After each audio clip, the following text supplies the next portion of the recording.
各位观众朋友，大家好，欢迎收看2月16日AM新闻，我是嘉豪。要发生什么大事代，头先就来报连载。内政部提出这买厝贷款补贴方案，符合条件就当领到3万块补助，另外要税厝补贴18岁以上的学生也通领到。马祖到台湾之间的海底电缆线长期目前马祖是无网络通好用，中华电信也讲要等到4月才维修准才会来。针对确诊者的规范，上近3月就当免隔离，另外室内边挂水暗2月20后礼拜一就会当来实行。为了要减轻中产家庭买厝贷款的压力，行政院会行通过名下只有一户，而且是自用主体的人，第81年家户所得加起来无超过120万只。那做以台北市做例，厝价伫咧1200万以下，政府会补助一户3万块，大概有55万户会当领到。另外，租金补贴也放年到18岁，照顾伫外口税厝的学生囡仔。针对一定家户所得以下，仅持有一户自用住宅贷款，而且一定核贷金额以下，来提供每户一次性的支持。疫情冲击影响经济，中介新房贷族也爱面临起利息的压力。行政院16确定主体政策，包括房贷支持方案，加300亿租金补贴2.0。内政部长林佑昌表示，房贷支持方案锁定中产以下的房贷族，基准日是2月18名下只有1户自用主体者，佮110年家户所得合计比120万家。以台北市为例，厝总价伫1200万以下，外县市1000万以下，若符合条件，每户会当领3万，有价有55万户收益。不是鼓励未来要买房子的人，也不是用于购买高房价的这个民众，也不会去补助到出租房子的房东。其中台北市大概占了4万户，其余非台北市的城市大约是51万户。林佑昌表示，方案以房贷支持规划，针对上百房价较悬，考虑整个主体的房价也有所伫中位数来掠算，未补贴高房价，另外300亿的租金补贴也有5大增进方案，包括随教随办，旧户唔免重新申请，免付厝头家身份证2号放宽厝的适用范围，依厝税甲地政资料稽查，年纪放宽到18岁，照顾学生税厝的人。关于租金补贴的部分300亿的租金补贴不会用到特别预算，那一部分会以我们的一个公务预算来做。林佑昌表示，政府会继续推升全国社体供给总量，到今年1月底，全国兴建社体户数突破7.1万户。那外界关心的青年买厝基金，即摆无顺势推出。林佑昌表示，各类建议阶段，记者综合报道。央行伫去年城市改这买厝贷款的负担是愈来愈重。内政部提出买厝贷款补贴方案，符合条件就当领到3万块的补助。不过有学者认为讲，这政策有问题，或者真正需要补助的人，确实提袂到。看来物价直直起，民众的钱是愈来愈薄。中央银行去年4改升利息，累计升2.5倍，房贷利率嘛连带得起。对派1000万买厝贷款，20年期本息平均纳的民众来讲，等于是一个家庭一个月都要加纳3000块，互派贷款的人是海惨。在第一次涨息之前，有先把它一部分先缴清，基本上大概虽然只剩下一半的房贷，不过就是相对至少有涨到1-2千跑不掉，就变成说很多东西就要缩减，例如说可能娱乐费就会，或者说旅行东西就可能就缩减一点点这样子。为了减轻民众买厝贷款的压力，内政部提出房贷补贴的方案。1户的所得伫120万以下，名下敢若一间厝，还佫有贷款伫一定额度以下等等的条件，就会当得到一届性3万块的补助。不过学者认为讲，各地厝价无共款，这个制度的设计无合理。850万在双北的情况下，可能只有小套房，那小套房也可能是买的人是个投资，可以不见得啊。当然他可能买了房子租给人家。第一次这个首购族也可能真正的所谓需要的人也不见得得到的情况下，我是觉得在这个资源的分配上，并不清楚达到什么目的了。民间团体嘛讲，政府推出租金补贴、房贷补贴，建立青年买厝基金制度，不过台湾厝价悬才是真正关键的问题。弱势基本上应该如何让他租得安心，无论透过社会住宅政策或民间的租屋市场里面，让他租得起、租得安心。那至于青年如果有购物的一个需求，这样的一个一次性的3万块的一个贷款的补助的话，帮助的金额也非常有限，大概顶多像是在街头的刮刮乐去抽到一张小奖这样的效果而已啦。李炳仪表示，要解决少年人买厝买袂起的问题，政府应该好好来面对厝价悬的议题，而且透过税制改革、甲金融管制，甲厝价控制伫咧适当的计算范围内，才当豆豆互厝价回归到合理的水准。记者综合报道。讲到台湾甲马祖之间有2条海底电缆线，不过即马目前拢是断去的。即通讯敢若会当靠微波系统，无网络任何代志是拢无法度做，各行各业损失惨重。今下晡包括着连江县长王中平，也有当地几个位民意代表，拢来到台北向中央抗议。即中华电信的董事长除了甲因会实的以外，也强调讲，即修理是无异常问题，只是讲来修理的国际海缆船，上限爱到4月20才会到。点开购物网站，等规半步，煞看到空白网页，断线的网络，互马祖的民众真抓狂。受到台海2条海缆线全部断去，马祖的网络通讯进入黑暗期。很多东西都没有办法买，或者是要等到半夜网络通顺一点，才有办法上网下单。民众除了无法度透过网络买日常用品，民宿业者是叫苦连天。看3月旅游旺季要到啊，煞因为网络断线，宣传规个拢停，也无法度联络客户，拢总有200多间民宿业者损失严重。要拖1个多月才能够修好，连和台湾的客人都没办法接啊，没办法接，真是很多民宿的损失。当时的网络，互当地居民甲业者讲，亲像甲世界失联。昨日下晡，包括连江县长王中明，也有真侪当地民代集体到台北，甲中央抗议，因为为淡水连到东引的台马2号海缆，这个月初2号中国的渔船拖帮拖转去，较无1礼拜时间，就连台马3号电缆也去互货船下边交转去。台马第4条海缆爱114年9月才会完工。目前台马通讯敢若挖靠闭湾微波系统，当地居民根本无法度正常使用网络。海缆双断所以大家在通讯上造成不便，我想42万分的歉意。那另外我要表达就是抢修我们没有预算问题，我想我们同仁非常认真的到世界各地去找船，不是钱的问题，是没有船的问题。所以我们目前争取到的是4月20号海缆船才会到。如果透过这个危机变为转机，把这个整个通讯网络这个品质做好，至少确保它不会受到影响。这是我们未来继续努力的方向。中华电信是讲，目前继续联络真侪间国际海缆船，看是毋是会当提前3月中就来到台湾抢修，针对受影响的客户会减免月租费做补偿。不过当地民众是望海缆断去这个问题会当彻底解决，莫互因变做断网的二等公民。记者综合报道。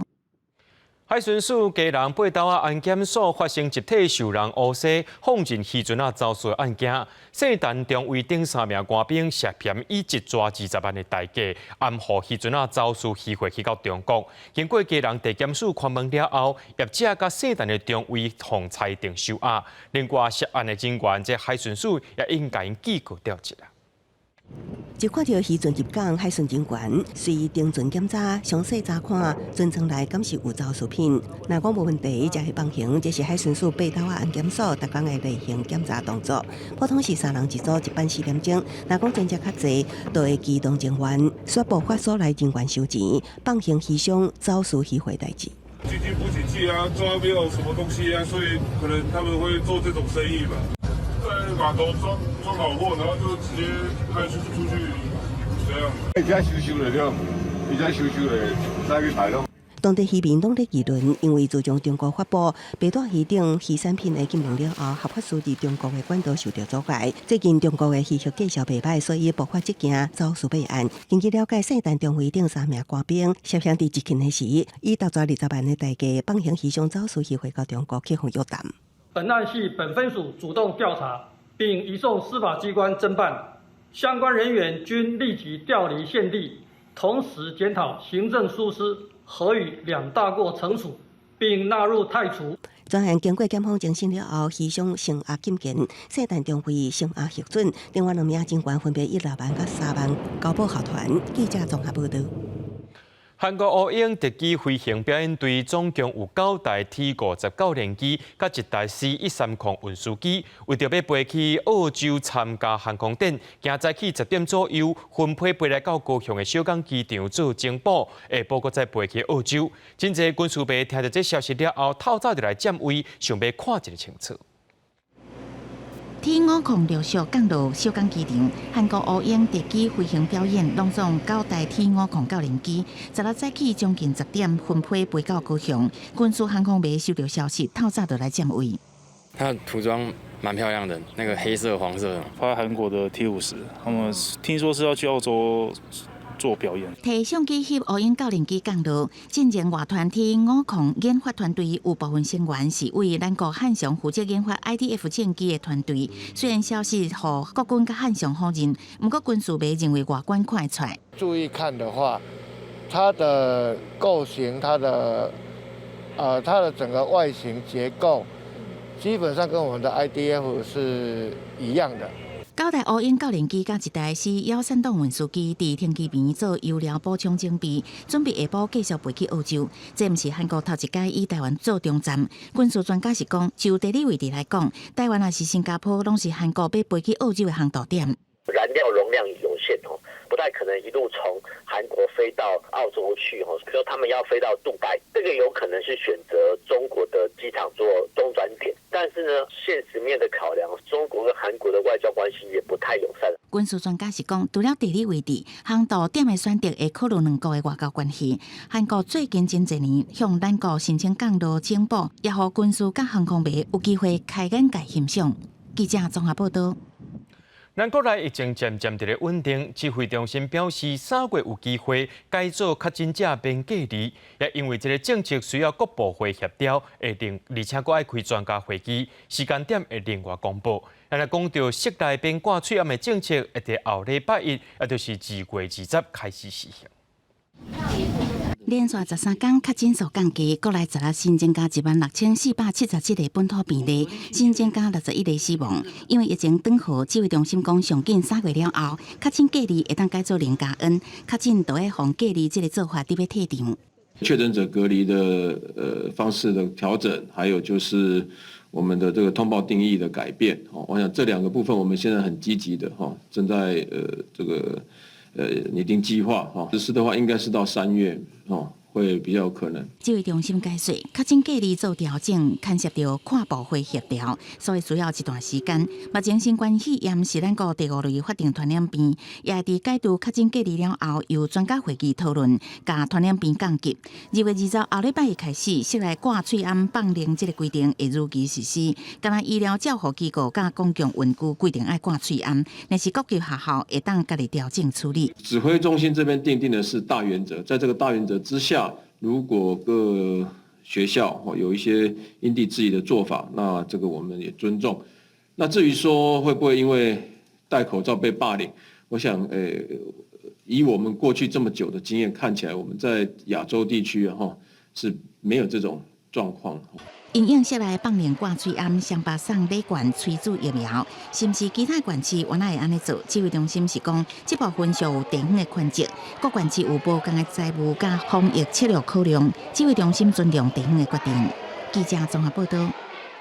为了要改变民众较袂着走去病院的习惯，这健保署宣布，上近4月开始会先调整急诊也个门诊药的部分负担。另外，做检查的部分负担，因为牵涉到这退费的办法，会个和医界民间团体沟通了后，才决定施行时间。一寡人无管大病也是小病，拢会走去大病院。为了改变民众就医习惯，落实分级医疗。健保署宣布，上近4月实施部分负担新制，会优先调整急诊甲门诊药品部分负担。像检伤分类，若是第4、5级的轻症，未来到医学中心挂急诊，部分负担会提悬到800；若是第1、2级的重症，是调降为300。有估一年大约有100万人受影响。1年大概影响的人数大概在100万人左右。那这里面呢，大概一半，就是有一半是1、2级，它是会负担下降的。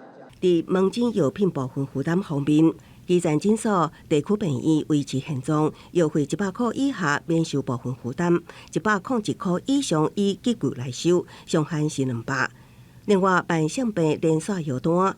那伫基层诊所、地方病院领3摆拢免收部分负担，要毋过伫区协病院、医学中心领是以急救来收，上限是300。多种慢性病族群，不会只有慢间的这样的一个就医需求，它还会有定期的检验检查以及其他的就医需求。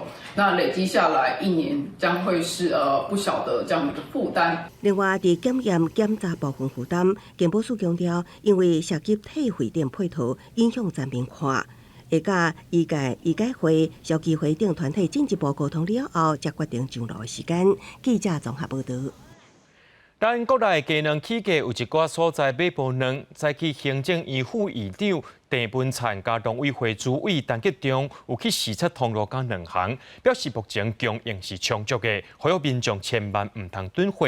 政府会继续进口做种的鸡，而且延长进口饲料，并扣营业税，稳定生产。不过最近有业者表示讲呢，这欠卵地区收的价小变悬，敢若会当家己来吸收，确保人客有卵通好用。货架顶悬真侪鸡卵，连锁超市的这间分店卵是真充足。不过有人客私底下讲，已经有一阵仔无看到这个情形啊。国内鸡卵目前一天的产量是11.3万箱。早起行政院副院长郑文灿、甲农委会主委陈吉仲做伙来访时，呼吁民众卵都唔通囤货，目前供应拢有够。为了减少饲卵鸡农民生产的压力，会延长饲料免扣进口营业税的时间。原来的措施到3月底往后延。让这个我们的蛋鸡的成本可以下降，降低饲料的成本，希望会当提高农民饲卵鸡的意愿。不过，就算有意愿，卵鸡的数量嘛爱有够。农委会表示，今年扩大进口拍种鸡啊，为原本的24万只提高到30万只，目前已经引进5万只，希望鸡仔囝的数量会当补到有够只，豆豆恢复产量。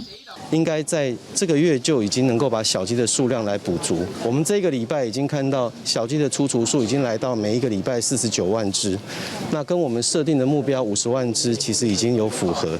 了后，官员来卖卵的所在视察，工作人员把卵一粒仔一粒整理好清气，装落鸭巴底。卖卵的生理人讲，有排出的卵供应是袂当冻点，而且价格爱照合约行。这批欠卵的问题，唔那是第一线饲鸡的农民之辛苦，卖卵的生理人嘛爱提悬收购的价格，亏损嘛是家己吸收，同款嘛是拼性命经落去。很多北部的蛋商全部都是加价去买，对，这样才买得到东西。这一波反而是蛋商了紧。啊，对啊，真的啊，蛋商这一波蛮惨的。若其他的店头，鸡仔顶虽然看落要是有卵，不过业者要是打出欠卵的广告，呼吁消费者唔通囤货。农委会指出，受到疫情甲战争的影响，饲料价格起5成，连带鸡卵的价格是起7成。不过强调讲，美国甲日本即嘛拄到类似起价问题，台湾价格的波动相对是较小，所落来会持续调度加工业的卵品。按算伫2月底到3月中，就会当豆豆恢复产能。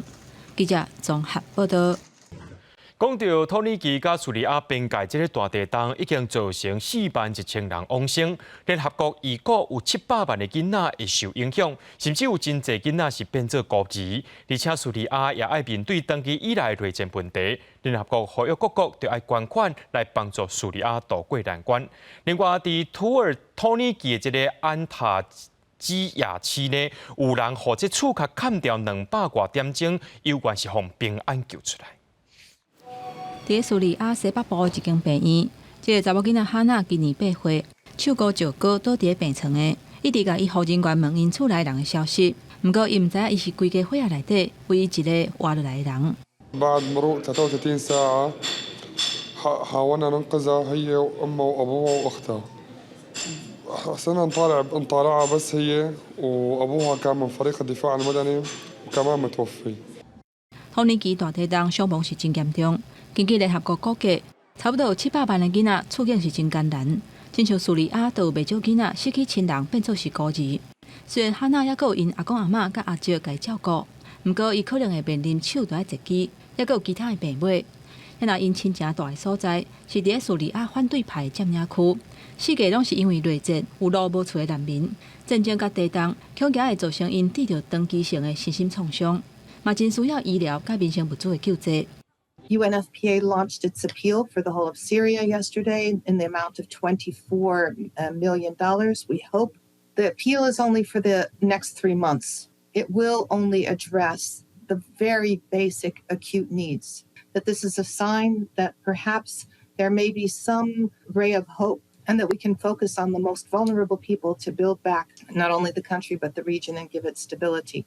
霍尼基甲叙利亚当地搜救队目前嘛也无放弃希望。霍尼基安塔基亚市就有一个查甫人，伫地当地228点钟了后互救出来。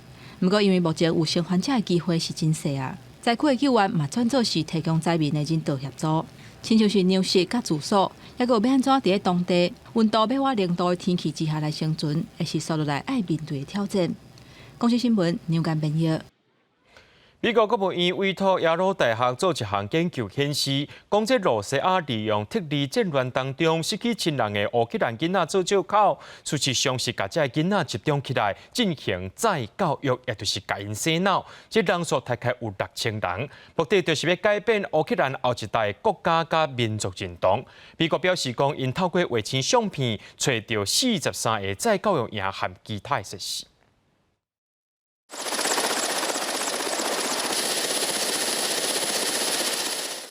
这个画面是2022年5月伫哈尼科夫，罗西亚出动直升机甲车协助民众脱离危险区的情形。有大人甲囡仔，甚至还有民众甲厝内饲的宠物做伙带走。美国国务院甲耶鲁大学人道研究实验室合作进行一项研究指出，这是罗西亚涉及战争犯罪一部分。 In many cases, Russia purported to temporarily evacuate children in Ukraine under the guise of a free summer camp, only to later refuse to return the children and to cut off all contact with their families. 负责进行研究的人道研究实验室伫报告内底指出，这是罗西亚政府有系统而且大范围再教育的过程，目的是要强迫乌克兰的后一代接受罗西亚的文化甲价值观，改变因的民族认同。美国讲透过卫星的相片，有找到43个这种的再教育营甲其他的设施。 The network of facilities which these children are sent is vast, spanning from Russia-occupied Crimea, across Russia itself, from the Black Sea region to its far east. 美国认为讲，罗西亚的做法等于是甲囡仔绑票，违反日内瓦公约。乌克兰政府嘛指出，罗西亚硬带走的乌克兰囡仔有14700个人，甲美国报告内底讲的6000人无共款。针对这点，美国国务院会增加12个罗西亚的个人列入去制裁名单内底。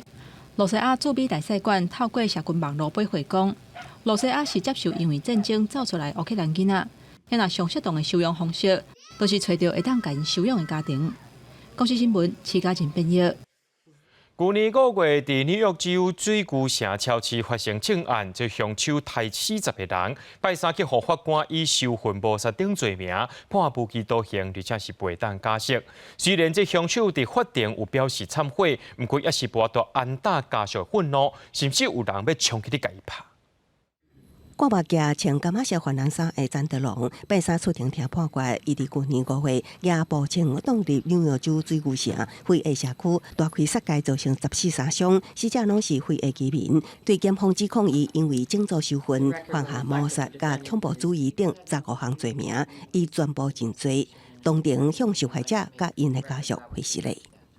I did a terrible thing that day. I shot and killed people because they were black. Looking back now, I can't believe I actually did it. I believed what I read online and acted out of hate. 嫌犯表达后悔同时，望听社嘅受害者家属哪听哪激动，挡袂牢对伊一直骂。那较早一名家属咧讲的时阵，也发生类似的场面，一名汉草袂歹的查甫人甚至冲起去想要拍嫌犯。现场警方赶紧将查甫人架开。 庭审捌中断，因为纽约州无死刑，法官最后判伊无期徒刑，陪弹假释。You will never see the light of day as a free man ever again. 美国枪击暴力一直发生，RA 也是受害者。疫情期间，RA 防攻击的事件常传，加上顶个月加州发生2件针对 RA 的大规模枪击案，RA 人士开始感觉家己危险，接受枪击训练加买枪的人明显增加。 I think definitely with the recent mass shootings and pandemic has really highlighted the need for it. I think the need for defensive training was always there, but maybe I was just more naive to it. But kind of seeing that all unfold live, online or wherever, it does really emphasize the need for me to have that defensive set of skills. 开班授课的教练讲，多数爱的民众有枪时，为了增加安全感，也毋过要杜绝枪击暴力，也是爱先加强对枪击的有效管制，避免滥用。那么美国枪击数量只会哪济？公司新闻张惠斌编译。韩国少年的地铁对1980年代开始，就有这个65岁以上民众会当免费坐车的敬老措施。即马就这货运行专门招这个65岁以上的时代坐地铁来替因送货。不过即马这少年的地铁是面对着了钱了真济情形之下，即寡时代人坐地铁送货也引起一寡争议。首尔这间银华快递公司聘请30个年纪至65岁以上的人，专门送一寡较好载，会当经由首尔地铁专线23个车站送到位的物件。也就是讲，这快递员上远会当走200公里，所以1,100至3万韩元的地铁车钱，全部拢会当省落来。71岁朴先生，伊就是一个银华快递员，每个月差不多会当赚60至70万韩元的薪水。这个过程也佫会当锻炼双脚。 좋은 점은 이제 뭐 일단 공짜니까 좋고 또 좀 피곤하니까 그리고 첫째는 남은 눈치를 안 보잖아요. 내 그냥 부지런한 대로 수입이 더 생기니까 좀 농땡이 부리면 아무래도 수입이 줄어들고 하니까. 国家统计局的资料讲，韩国5100万人内底，超过18%年纪拢伫65岁以上。到2035年，老年人的比例会阁增加到30%，到2050年的时阵会增加到40%。伫大首尔地区有将近170万的居民是65岁以上。去年免费坐车次数超过2亿3300万届，换算一下车资相当是3150亿韩元，也就是讲首尔地铁负责的3成左右。不过首尔银华快递员也引起使用者无付费的争议。顶礼拜盖洛普公司的民调指出，60%的受访者支持老年福利的最低年龄提高到70岁，反对的敢若34%。也就是讲，大部分的人拢是赞成调高年纪。不过有一寡少年人是讲，国家伫进入老年化社会时阵，社会福利的标准应该爱提升，嘛应该加援助弱势族群。 고령화가 될수록 사회생활을 하는 그 연령도 더 높아질 것이고 그러다 보면 이제 65세 이상 분들도 사회생활 계속 유지하고 하는 사회가 될 거라고 생각을 하기 때문에 그래서 그거에 따라서 자연스럽게 그런 복지의 기준도 65세 이상으로 점차 늘리는 게 맞지 않나라고 생각을 합니다. 네. 公司新闻王慧文编译。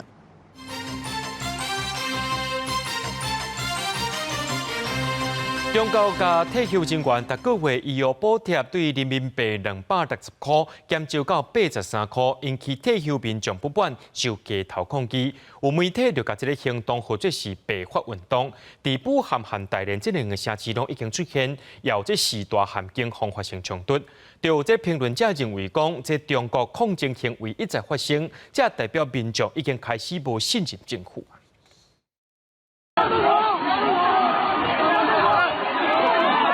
中国俄乌汉规定的长者甲警方爆发激烈冲突，抗议中国当局大削减医保金，现场民众大声喊，打倒反动政府。中国当局将退休人员逐个月个人医药补贴为逐个月人民币220块减到83块，大批退休人员行上街路，甚至有部分老人被杀到地涂骹。抗议过程中，佫开始一直唱革命歌曲，媒体将退休老人上街路抗争的维权集会叫做“白头毛运动”。老大革命我们没死啊，这次疫情我们没死，现在大连政府怎么派这么些警察来对付老百姓？ 这也是自2002年11月，中国部分社区爆发反对习近平清零防疫政策的白纸运动了后，上大规模的民众抗争活动。过去3年，中国的动态清零防疫政策，让医保出现亏损，也方认为是引起白头毛运动主要原因。而包武汉、车北首先爆发万人上街示威，扫来辽宁、大连、鞍山等地，也连续出现大规模群体抗议，民心思变，加做习近平国家主席第3次任期的严厉考验。从白纸运动开始，好像打开了潘多拉的盒子，政府跟人民之间的不信任已经到了一个新的这个临界点。会不会说就是崩断？我觉得还没有到，但是可以看得到那个溃烂的程度慢慢加剧了。随着武汉甲大连退休民众为医保改革大规模上街抗议了后，中国国家医疗保障局网站15日也发布通知，强调要做更加侪符合条件的小卖药店纳入门诊统筹基金范围，让民众就医甲买药啊更加便利。记者综合报道。台海情势紧张，美国副国务卿许曼公开呼吁各国要苛刻中国国家主席习近平，也讲到全世界有一半货运会通过台海，若准发生冲突，会影响到全世界经济安全。中国绕台常态化，国防部16日公布，侦测到18架中国军机、4架军舰伫台海附近活动，其中有3架下过海峡中线，甲沿线线进入西南空域，有2架歼12战机下过中线。国军监控来应用，面对台海情势紧张，美国副国务卿索曼公开呼吁各国，要苛刻中国国家主席习近平，唔通因为台海爆发衝突，恐驚會衝擊全球經濟。So if there is conflict in the Taiwan Strait, it's not just a matter of security for Asia. It is a matter of economic security for the entire world. I urge all countries to tell the PRC, this affects me. This affects my people, my country. This is not a good idea. 美国资深官员的发言，外交部表示肯定与欢迎哦。其实拜登政府自上任以来，已经多次重申美国对台湾的承诺，以及对台海和平、全球稳定繁荣的重要性哦。外交部指出，政府会持续强化自我防卫能力，坚定对抗威权主义的扩张甲侵略，美中维持战略竞争的局面。美国联邦参议院军事委员会召开听证会，甲重点放伫中国的挑战。美国参议院军委会主席李德讲，中国是唯一有意愿、有能力向美国挑战的国家。美国爱把握盟友的优势，强化战略的核心。China is our primary competitor. It is the only nation with both the intent and the capability to mount a sustained challenge to the security and economic interests of the United States and its allies and partners around the world. 中国军事扩张，让国际是真烦恼。美国共和党首席议员维克尔警告，中国进行大规模军事化的行动，拍台湾的企图是愈来愈明显。美国应该大大增加国防资金，来应应冷战以来上界危险的时刻。智库战略国际研究中心认为讲，应该强化美军甲台湾军队，也有对台湾提供援助盟友的韧性。记者综合报道。国内疫情渐渐稳定，为着要振兴艺文产业的发展，文化部推出振兴振兴方案，本特别发予18岁少年人的成年礼金，会加发19到21岁，总共是90万人，会当摕到1200点的成年礼金。这款礼金会当用来看展览、看国片、买纸、买文创商品等等的艺文消费。若准去独立册店消费，会当搁加发买纸的礼金。书架顶悬各种书放啊正整齐，方便读者看书，也有真重的书香气氛。伫台北基里岸捷运站附近的友好书店，进前是淡水出名的独立书店，友好 book 的新4名延续。经过停业，经过搬迁，最近这几年佫拄到新冠疫情的考验。逛书店的大概减少很多，他们会转变消费形态，但是这个转变不是每一个人都是这样转变，有的人他不那么支持或不那么在意的，他就是减少去书店逛书店。对于艺文产业来讲，这3年会当讲是徛伫疫情海啸的第一排。电影表演甲视觉艺术票房流失，实体独立书店甲微型文创产业的消费人口减少，服业者敢会当欠长年度。文化部争取疫后特别条例预算，要扩大成年礼甲产业振兴策略。原本的18岁之外，19、20、21啊，那等于4个年度的这样子的年轻人，他总共受惠者应该是有达到90万人。第二大部分呢，事实上其实就是希望能够用展演取代振兴啊。强化展演的机会。进行真心方案，要杀文化体验课程，每合艺文团体进行真项演出。另文创园区甲其他的文化场所，原来有真侪展演活动。除了这以外，要弥补最近这几年18岁青少年失去毕业典礼这个重要的回忆。今年要举办的18岁成年礼金，要加宽19岁至21岁，做看店买主的基本消费。符合成年礼的少年人到独立书店买书，会加发买主的礼金，提升实体书店的营运。大部分书店应该多少都会有一些年轻人的，只限缩到18到21岁，那我觉得真的效果更加有限了。一定会有一部分的消费在实体书店里啦，但是会有多少比例会拿来实体书店买书？业者肯定政府愿意协助艺文产业振兴，不过到尾成果安怎也有待观察。建议相关的单位看是不是也可会当扩大更加侪年龄的优惠规划，让艺文产业的发展更加有感觉。记者综合报道。为了3月世界棒球经典赛，台湾队一直咧斗入棒球场一份，去到美国的张玉成，去日本的吴念婷，这2天也回来到台湾，随加入训练。吴念婷表示讲，这30岁才头一届做国家选手，要保持平常心真困难，不过也真期待这届比赛。甲未专量的练习赛进前，中华队进行打击甲手臂的练习。长期伫日本的吴念婷，19才回日本回来台湾，主动要求加入。那已经有2天的，那就算休息日。那想说不想要再休1天，然后就跟兵总说提早1天，就是早一点让身体动起来。吴念婷想要较早做练习的，不过因为练习赛进前的训练空间无济，总教练林家庭强调讲，先让伊慢慢来惯习球队的节奏。投手在牛棚的情况下，他去站在打击区去观察球的进垒点，先不做挥击。那这些视觉上的一些训练完，我们下一周才会进入正式的比赛的调整。细汉时啊，拢是穿因老爸吴浩然国家队的球衫，即马家己30岁啊，才头一届做国手。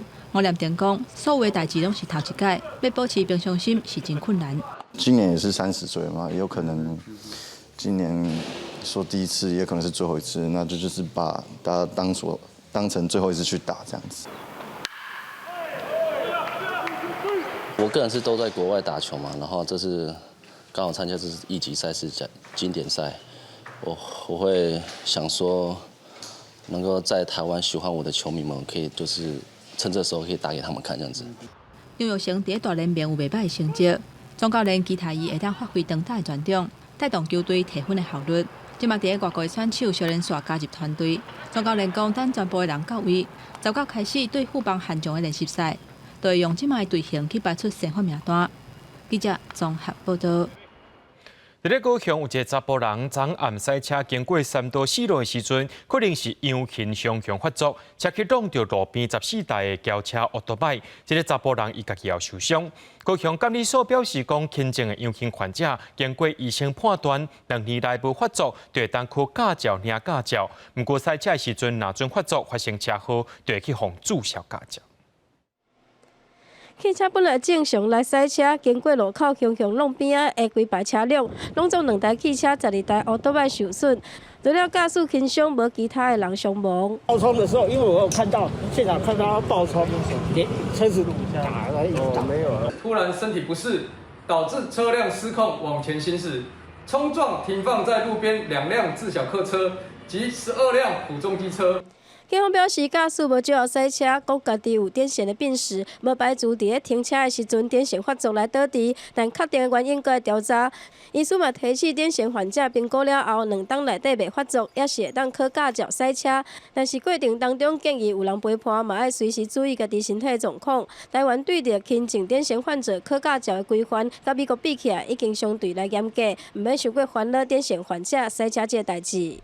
开车的时候，我们一般建议旁边有人在会比较好。第二是说，我们都请他说，万一你觉得快要发作的时候，事实上就赶快把车靠边停，这样子。就是说，请他一定要注意的部分，例如说他假如已经觉得有一些前兆，有些病人他会有前兆。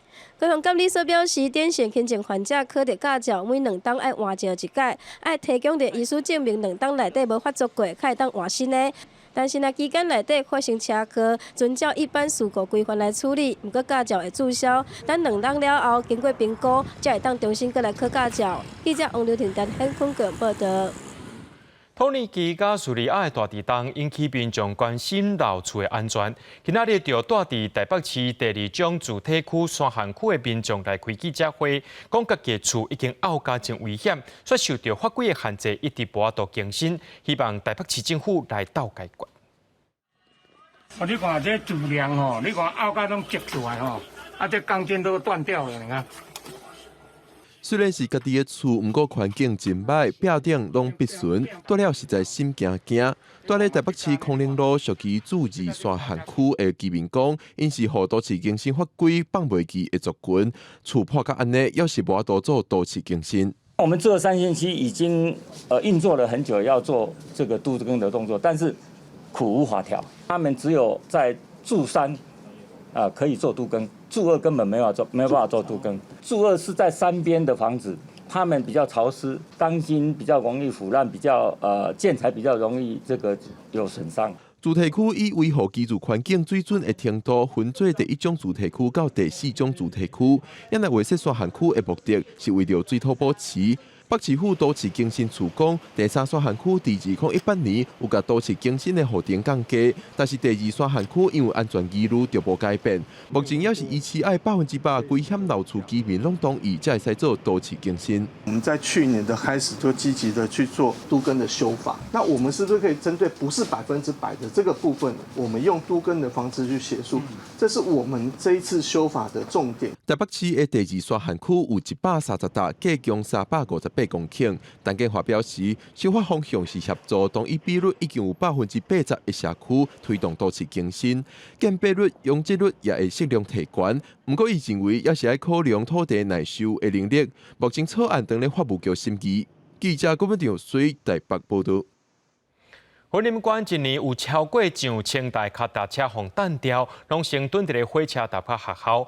环保局最近也请人把这脚踏车回收了后修理，去年有修理50台，送予县内的弱势民众。看维修人员当咧无用铁链啊，一台废弃的脚踏车，其实也有部分的零件会当继续使用，所以经过整理，就会当搁倒出一台好势的脚踏车。就是要换掉这样，换掉的话就是你就拆另外一台可以用的。有些比如说它的骨架坏太严重嘛，骨架不能用，那零件就要拆掉。大学只要一个毕业季一到，就是通常那个公共停放区就会很多标的脚踏车，然后有时候是总务处那边也会通知我们说，哦，这边有一批脚踏车，或是公园旁边也会有废弃脚踏车。根据统计，云林县一年会有超过1000架脚踏车，互人等伫咧车头、学校等等的所在。长期若无甲清走，就会互环境愈来愈乱。为着要减少废气量，环保局为去年开始试办脚踏车再生计划。也希望就是透过我们这样子回收再利用，那可以做资源的一个循环使用。所以我们这个再生脚踏车呢，那我们主要就是提供给我们就是弱势家庭还有我们一般的机关、学校。环保局表示，去年试办的结果是整理出50架再生脚踏车，其中20架放伫咧四湖海清宫，予游客免费来使用。若部分再生脚踏车嘛透过社会处、学校甲村长、里长送予弱势家庭甲学生来使用，达到减少粪扫甲资源再利用的目标。记者综合报道。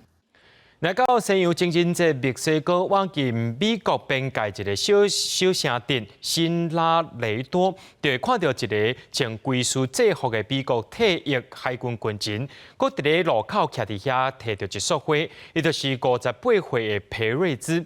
这已经是伊连续27年安尼死做，伊是要等待伊的旧情伴。不过今年也讲，这是伊最后一届徛卫兵啊。穿全套海军制服，摕一束花，徛伫个街路，眼光真坚定，看头前。现年58岁的裴瑞兹，伊是退役的美国海军，毋过其实伊也搁一个互人注意的身份，就是服役当中的纯爱战士。这个爱情保卫战已经持续27年啊。Pues como es 14 de febrero, el único lugar donde yo estaría a gusto al 100% es aquí, en ningún otro lugar.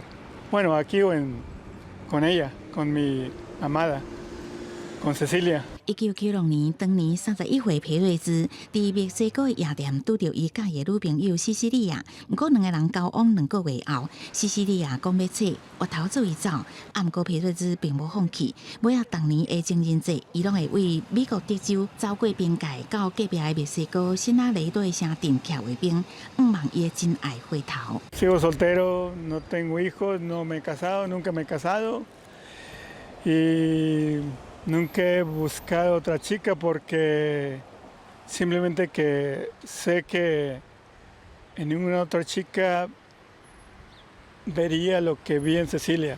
皮瑞兹痴情的做法并无等到西西利亚出现，不过引起当地居民甲媒体的注意。Sí, no, si está muy guapo y con su traje más, se lo está perdiendo. Que tomen terapia, son 25 años para cerrar un duelo, para tener un duelo. Un duelo más o menos se tiene aproximado el trabajarlo o ser válido 6 meses. Ya cuando pasa de ese tiempo, ya necesitamos intervención. 不过皮瑞兹好亲像总算看破，伊伫接受记者采访时阵宣告，今年就会结束这个27年的情人节秀爱任务。Aquí es mi última vez que me paro aquí. Este día es mi última vez. 不过这是不是代表已经决定放弃西西利亚？目前是也唔知影。公司新闻张如平编译。伫咧南极洲的斯威兹冰河，若准是放弃氧气，可能会引起灾难性的海平面变悬。拜三刊伫自然期刊顶头2篇研究，讲冰变氧气的速度比预期更加慢。不过内面闭气或者是冰解氧气的速度却是真紧，颠倒会造成冰变放气危机。类似鱼类的机器叫做冰旗。当经过英国、美国2个科学家组成的研究团队钻出来空，西起南极斯威兹冰河的冰片，挖600米深的所在，研究团队发现冰片下面氧化的速度比过去有期来得慢，也毋过冰河内部氧化速度煞真紧，可能是造成冰片放气的原因。This extreme melting is happening inside crevasses and across the ice shelf in areas that we call terraces. 位伫南极西部的斯威兹冰河，各方叫做末日冰河，因为若彻底放弃氧化，会引起灾难性海平面升悬。自1990年以来，已经消退大约14公里。拜三伫知名期刊《自然》发表的2项研究，除了了解伊的氧化面貌，也发现冰河上样的淡水流入海中，颠倒形成替海水隔热的保冰层。This layer of fresh water right at the ice base that creates a very strong density gradient.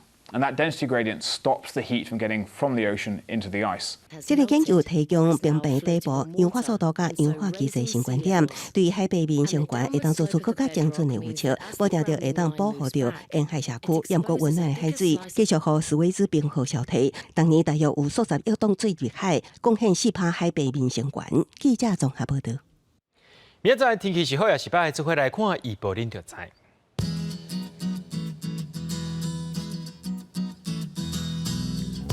吉人到新竹对12度到23度，苗栗到云林对12度到23度，嘉义到屏东对14度到26度，宜兰花莲台东对15度到25度。平湖、金门、马祖对9度到19度。感谢各位观众朋友收看今日AM新闻，我是嘉豪，明仔载暗时7点咱再相会。